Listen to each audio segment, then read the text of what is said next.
네, 대표 유형 1번 문제 보도록 하겠습니다. 소송사기에 관한 설명 중 옳지 않은 것은 이렇게 되어 있는데요. 소송사기라고 하는 것 자체가 이제 그 개념을 여러분들이 잘 보셔야 되겠죠. 일단은 그래서 소송사기라고 하는 거는 우리가 어떻게도 표현을 하냐면은 삼각사기라고 하는 표현도 씁니다. 삼각사기. 그래서 이 사기라고 하는 것 자체가 원래는 이제 일반인을 속여가지고 그 사람이 이제 기망당해서 뭔가 처분행위를 하고 하는 건데, 여기는 대체로 이제 삼각사기의 대표적인 케이스가 이제 법원이죠. 이 법원을 기망해가지고 법원이 이제 일정한 행위를 하는 거죠. 대체로 이제 판결을 통해서 이런 행위를 하게 되고, 이 판결이 실질적으로 이제 피해자가 생기겠죠. 피해자가 생기고 이렇게 해서 이제 삼각이 되는 거죠. 세 가지 요 이제 세 명의 주체가 나오기 때문에 이걸 우리 삼각사기 또는 그래서 이제 이걸 또 소송사기라고도 이야기를 합니다. 자, 이와 관련돼 가지고 설명 중 옳지 않은 것은, 자 1번 보시면, 자 갑이 소송 비용을 편취할 의사로 소송 비용의 지급을 요구하는 손해배상 청구의 소를 제기를 했다. 자, 이 소송사기와 관련돼 가지고 조금만 좀 설명을 드리고 이제 문제를 푸는 게 좀 좋겠습니다. 먼저 이렇게 어려운 개념은 아니고요. 이 개념들이, 자 이제 기망자가 있죠. 범인이 있기 때문에 범행을 하는 사람을 말합니다. 범인이 이렇게 있고요. 자, 갑이죠, 항상 범인은. 자, 그리고 이제 요 사람이 이제 누구를 속이는 거냐면 이제 법원을 속이는 거죠. 이제 법원을 속이는데, 실행의 착수 시기는 이제 언제로 보냐면 이제 소를 제기했을 때로 보죠. 소를 제기하고, 그 다음에 이제 이 의에 의해 가지고 확정 판결을 받게 되면 이제 기수로 보는 것이 일반적인 경우입니다. 이제 법원이 이제 이 삼각사기 사례는 항상 법원이 일정한 판결을 내리게 되어 있고요. 이 판결이라고 하는 것이 이제 어떻게 되는 거냐면, 이 속이는 사람이, 여기 법원이 이제 속임을 당하는 거잖아요. 그래서 범인이 이쪽에서 이제 우리가 기망행위를 이렇게 하게 되고, 그 다음에 이제 법원은 착오에 빠지는 거죠. 착오에 빠지고, 이 착오에 빠져서 처분 행위를 해야 되는데, 이 처분 행위가 이제 법원의 경우에는 뭐가 되겠습니까? 판결이 될 겁니다. 그럼 이 판결에 의해 가지고 일정한 재산상의 변동이 있어야 되겠죠. 그래서 이 변동의 의미가 이제 여기서 나오면서 누가 나오겠습니까? 이제 피해자가 나올 겁니다. 여기서 피해자. 그래서 이제 이 사례를 보시면은, 원래는 이제 기망 당하는 사람과 재산상의 손해를 받는 사람, 요런 이제 물론 재산상 손해라고 하는 건 이제 불효소리 우리 판례이기는 합니다만은, 이 부분에 있어서 동일할 필요는 없다. 이제 기망 당하는 사람하고 실질적으로 손해를 보는 사람, 이 사람하고는 서로 달라도 된다. 이게 지금 구도가 되겠습니다. 그런데 이 법원의 판결이 나오긴 나왔는데, 원래 이제 법원 판결이 아니라 처분행위라고 하는 것 일반론을 놓고 보면 이건 어떻게 돼야 되는 거예요? 직접적인 어떤 재산상의 변화를 끼칠 수 있는 정도의 행위가 되어야 처분행위라고 볼 수가 있습니다. 그런데 이 판결 자체가 별 의미가 없는 판결일 수 있어요. 판결이 나오기는 나왔지만 실질적인 이해관계, 법률관계에 영향을 미치지 못하는, 영향이 없는 것이라면 이거는 사기죄가 될 수가 없다고 보는 거죠. 그 대표적인 케이스가 이제 뭐냐면 허무인, 없는 사람, 전혀 없는 사람, 이 세상에 존재하지 않는 사람을 상대로 해가지고 이 소를 제기해서 이 사람 명의로 뭔가 지금 법률관계를 지금 이동을 시키려고 하는 확정 판결을 받았다고 하더라도 그 사람 자체가 없으면은 이게 무슨 의미가 있겠습니까? 아무런 의미가 없죠. 허무인은. 또 이제 허무인과 이제 같은 정도의 레벨에 있는 사람이 소위 말하는 사자죠. 사자. 죽은 사람을 말합니다. 죽은 사람. 요런 사람은 하나, 둘이죠. 사자는 죽은 사람에 대해서 소송 이유를 받자 아무런 의미가 없죠. 그리고 이제 또 하나 나오는 게 이제 소송 비용과 관련된 것들인데, 보통 우리가 재판을 하게 되면은 소송 비용 재판을 하거든요. 이제 갑이 이제 소를 예를 들어서 을을 이겼다는 게 승소한 쪽에서 승소를 하게 되면, 패소한 사람한테 내가 이 재판하면서 너 때문에 재판을 했기 때문에 비용이 많이 들어갔어, 그거 돌려줘 라고 하는 소송 비용 재판을 합니다. 소송 비용 재판은 사실은 본 재판하고는 전혀 다른 재판이어가지고요. 이게 재판이라고 하기보다는 그냥 내가 들어간 돈 서류 해가지고 집어 넣으면 그냥 법원 사무관들이 알아서 그냥 계산해가지고 얼마 내세요라고 바로 이렇게 해줍니다. 그런 내용이거든요. 소송 비용은 별개의 소송을 해야 되는데, 사람들이 소송 비용을 해야 될 것을 내가 너 때문에 돈이 들어갔어 그러면서 이 소송 비용에 대해서 손해배상으로 하는 거예요. 예를 들어서 손해배상의 소를 제기하는 겁니다. 소송 비용과 관련된 확정과 관련된 소송 비용 확정에 관한 재판을 해야 되는 건데 손해배상의 소송으로 해가지고 소를 뭐 했다? 제기했다. 그럼 전혀 지금 다른 재판을 집어넣은 거거든요.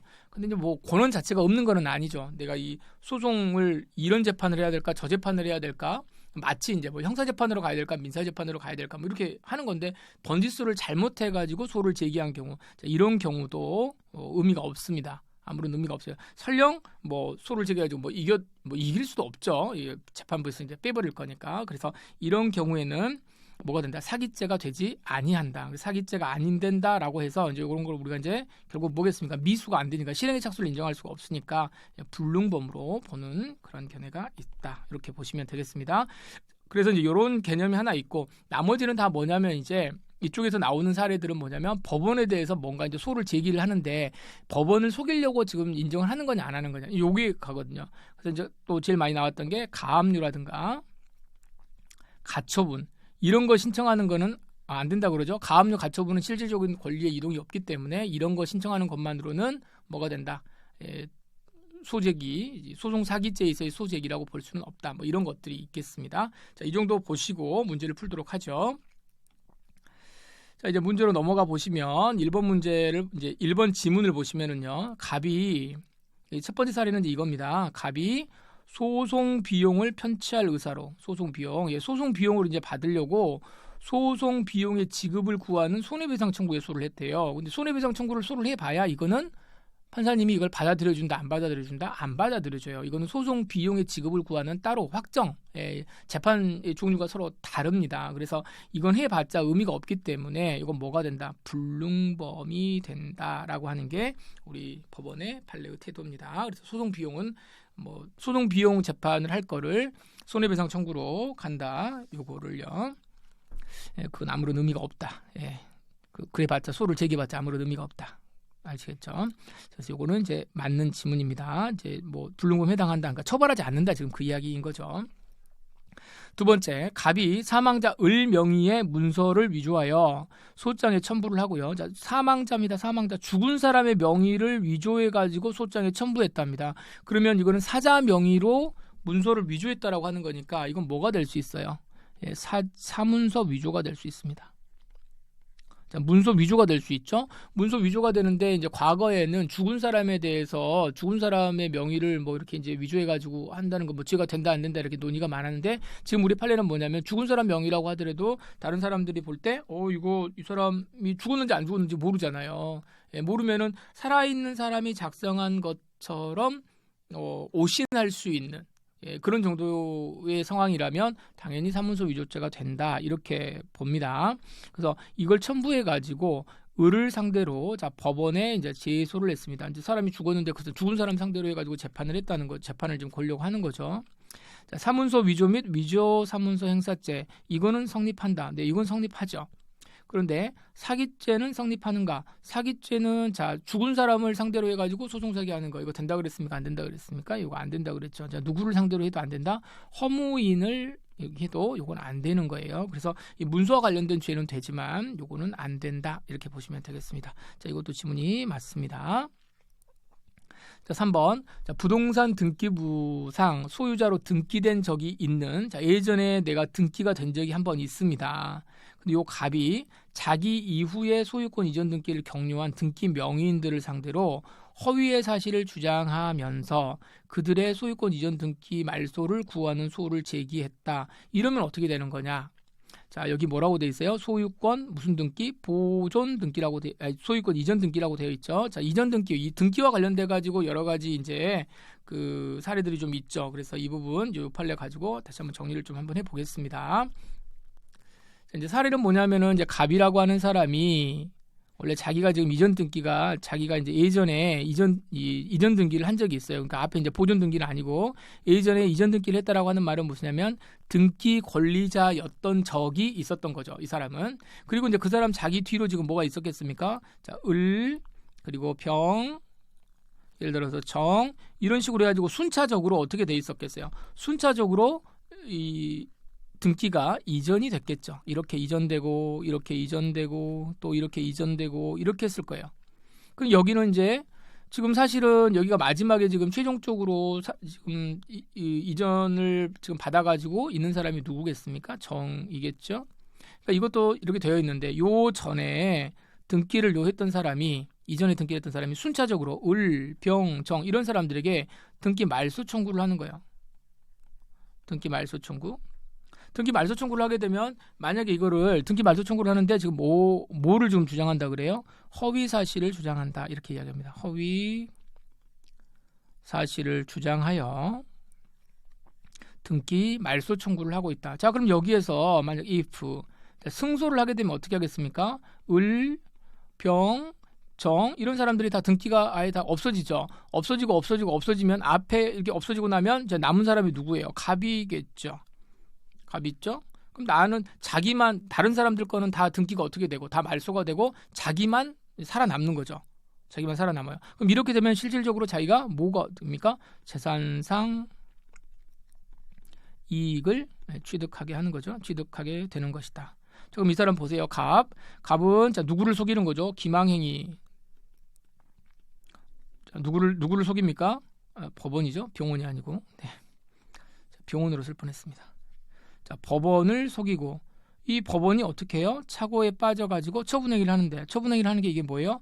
판결. 이 판결이 뭐겠습니까? 예, 등기 말소겠죠. 등기 말소라고 하는 처분을 하게 되고 실질적으로 그렇게 해가지고 이 갑은 자기가 자기 등기로 이제 앞으로 오는 거니까 재산상의 이익을 취득하는 거다. 이익을 취득하죠. 당연히 이렇게 되면 뭐가 되는 거예요? 요거는 자 사기죄가 되는 거고요. 사기죄의 여기에서의 실행의 착수 시기는 언제겠습니까? 그러면 예, 등기 말소 청구를 했다. 소제기시 이런 식으로 정리를 하시면 되겠습니다. 아시겠죠? 네, 그래서 이 사례 잘 보시기 바랍니다. 이 사례가 꽤나 이제 그 기본적으로 이제 중요한 내용이 되겠죠. 자, 그래서 이제 우리 보존 등기도 한번 좀 봐야 되는데 그거는 이제 다음에 우리가 문제에서 나오면 그때 또 보도록 하겠습니다. 조금 더 길어지니까. 자, 그래서 여기 3번 지문을 보시면 여기는 이제 보존 등기의 문제가 아니고 무슨 등기다? 이 이전 등기. 예전에 자기가 예전에 등기된 적이 있었던 사람, 요 등기된 적이 있었던 사람이 자기 이후에 이전 등기했던 사람들을 다 없애버리는 거. 요게 되면 사기죄의 실행의 착수에 해당하는 것이죠. 아니다가 아니고 착수한 것이 되는 거고 실제 여기에서 이제 확정 판결 받아버리면 뭐가 되겠습니까? 사기죄가 성립하는 거죠. 그래서 여기가 틀렸네요. 자, 그리고요. 자, 4번을 보시면 갑이 피담보 채권인 공사대금 채권을 실제와 달리 실제로 허위로 크게 부풀려가지고요. 크게 부풀려서 유치권에 대한 경매를 신청을 했답니다. 자, 내가 여기서 두 가지를 보셔야 되는데요. 하나는 뭐냐면, 자, 이게 뭐 신고하라 그러니까 혹시 권리관계 있으신 분 신고하세요 이렇게 말할 때 유치권을 저도 유치권이 있습니다라고 유치권이 있다는 사실을 신고하는 경우가 있고요. 또 하나는 유치권이 있다 그래가지고 유치권에 기해서 여기에 기해서 뭐를 해버려요? 경매를 신청해버려요. 경매를 신청해버리면 여러분 경매가 진행이 되는 거고 이게 잘못되면은 이게 이제 경매가 돼버리면은 요거 이제 실질적으로 자기가 이제 돈을 좀 벌 수 있는 거죠.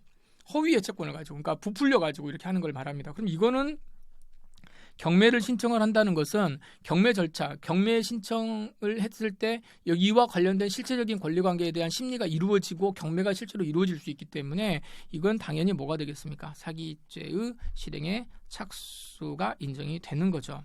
그러나 단순히 유치권이 있다라고 신고하는 거는 뭐 신고를 했다고 그래가지고 그것 자체가 사기죄가 되는 건 아닙니다. 이번 이제 비슷한 사례가 뭐가 있냐면은 여러분 그 태풍 같은 거 있잖아요. 태풍 오게 되면은 어떻게 한다고 그러죠? 자, 피해를 뭐 하세요? 피해를 신고하세요. 자, 피해 신고했는데 우리 집에 뭐 이제 그 뭐 축사 같은 게 무너지지도 않았는데 무너졌다고 그냥 막 적어가지고 어떻게 한다? 제출하면 그럼 이거는 뭐 국가를 상대로 해가지고 이게 사기치는 거냐? 이거 어떻게 해야 되죠? 네, 이것도 안 된다고 그러잖아요. 그래서 단순한 피해 신고를 하는 거는 요거는 실행의 착수라고 보지는 않습니다. 그거하고 같이 이제 생각해 보시면 되고 이 사례에서는 어떻다? 유치권에 기한 경매 신청을 하는 거다. 신청을 했기 때문에 당연히 실행에 착수한 것으로 보게 되겠습니다. 여기도 맞고요. 자, 1번의 대표용 1번 문제 정답은 3번입니다.